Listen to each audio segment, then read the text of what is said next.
Hi everyone, welcome back to the channel. Thank you for watching. You're watching the VSO Gun Channel, and while it is excellent to have you here as always, I'll be completely honest and say that I do not want to be here today. I do not want to cover today's topic. I am going to derive zero pleasure from making today's video whatsoever.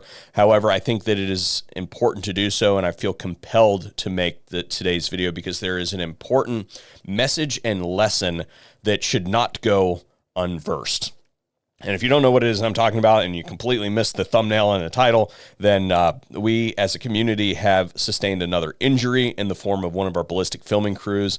Adam from Ballistic Highspeed sustained some injuries while they were out filming some content. We have seen a run of incidents like this over the years where people have been injured doing our craft. Most notably would be Scott from Kentucky Ballistics.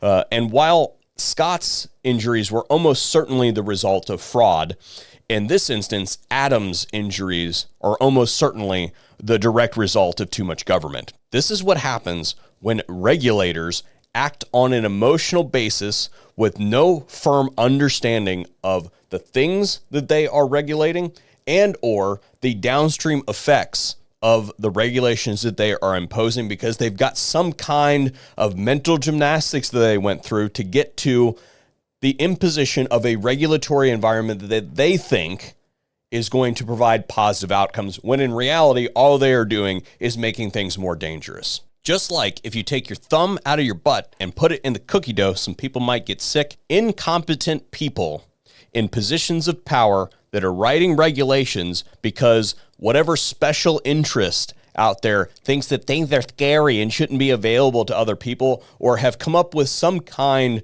of ill-fated, ill-conceived regulation or legislative action to impose regulations on certain types of constitutionally protected property, that is going to be the end result. It's going to be a more dangerous situation out there. And this is exactly what happened in this case. Today's video is being recorded in a manner that seeks to be as respectful of Ballistic Highspeed's content rights as possible, even though anything that I did use in this format would be considered fair use. I still think that there's a line that just simply doesn't need to be walked in this case. So they have a full video out. If you want to see all the imagery and their synopsis of what went down, then I'll have it linked in all the relevant places for you to go see. All right, are you sure you're ready? Let's do it. Okay. 3, 2, 1. I also do not want to profit from Adam's injury, so there'll be no sponsor slot today. So if you want to support the channel, go over to the affiliates page, take advantage of our discount codes and things like that. Other than that, we're not going to directly put anything in here today. I also want to say that I want to stay away from weapons imagery, because if I can go to the back end of YouTube and click the none of the above box, I could probably get this video out to you guys the same day. So let's talk about, how is this the result of government regulation? Well, if you guys don't know the specifics, Adam was injured while they were doing some filming using a couple different rocket launchers, specifically a Carl Gustav and an RPG7. The RPG7 launcher had a catastrophic failure on the last firing of the day, and the mode of failure was in or about the demilled restored mechanism. So if you aren't tracking, what has to happen for those launchers to be brought in so that you can have a demilled launcher in the United States is they have to be cut in a particular place. To restore that thing to functionality, that thing has to be sealed up. So the firing mechanism is demilitarized, the tube itself is cut, and then if it is to be restored by a licensed individual capable of restoring it, it is then welded shut. Basically, this launcher failed around the weld line. So, and if you go into their synopsis, you'll see that they detail that there's a ragged hole ripped in the side of it where that restoration occurred. The plate was nice and rectangular, but whenever you weld around something, the substrate metal that you have welded into is going to lose some of its strength, because the heat is going to mess up the temper of that. It's going to make it more brittle, regardless of what you do. To be 100% crystal clear, I'm going to belabor the point so I am not misunderstood. This is not the fault of the individual that restored the launcher to firing. This is the fault of the regulatory body and the regulation that required it to be broken in the first place. The damage to that launcher was done long ago when a window was cut out of the side of it with a cutting torch. This launcher was compromised by the actions of an asinine legislature decades ago that have no concept of how downstream research is conducted. In order to drive home how simple-minded it is to cut the tube, the pressure-bearing vessel, open as part of the regulation, I'll just give you simple economics.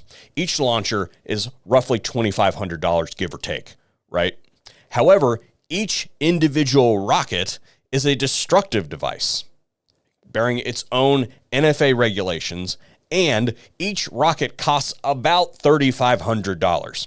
Ain't nobody screwing around with that ain't serious about it. Whether that's professionals, like in this case, or if we're talking about a Terry group somewhere who's motivated enough to weld a tube shut. You think that they can't figure that out? Your regulation has done nothing but make the implements more dangerous, put researchers at risk, and ultimately is completely out of touch with reality. And for those of you who are willing to give a pass to the authorities on this one and say, oh, how on earth were they supposed to conceive that downstream this could possibly... Stop. It's simple metallurgy. This kind of technology has existed for over 1,000 years at this point in time. And you might say, oh, well, no, maybe they'll fix it. No, they won't, because they haven't fixed the last time that they broke something and made it more dangerous. Take the AKM. Up until 10 years ago, you could take the safety mechanism on an AKM and flip it past the dust cover and the gun would discharge. Why is that? Because the hammer arrestor on an AK47 or an AKM is attached to the auto sear. And because the auto sear has to be eliminated from an AK47 because some idiot somewhere decided that fully automatic stuff was bad, well, now we've made the gun more dangerous because it can fire without an input from the user. That still has not been fixed. That is still the way that it is. And it took technological innovation on the part of the private sector in the gun industry to make those guns safe again, because they just willy-nilly went in and said, no, you can't have that part, can't have that part. And that thing that's really important, you can't have that anymore because it attaches to a part that we don't like. Sorry. No, you know what? I'm not sorry about that at all. Thank you very much. Yes, I'm a little bit upset. I'm upset because good people are being hurt because we have inept people in positions of power making rules that they have no business making because they do not have the qualifications to make those rules. They do not have the subject matter technical capability of even understanding the intricacies of the mechanisms, let alone making rules on how they should be regulated. We need to get these people out of our constitutionally protected business. Blood pressure. I should stop for today. No, in closing, I'm going to say this kind of crap is going to continue to happen until we rein in our out-of-control bureaucracy that writes these rules and roll back the ill-fated, misunderstood concepts that give them the regulatory authority to do that. You cannot trust your government to have your best interest in mind. They made this crap up as they went along, and it is getting people hurt. Now I'm done.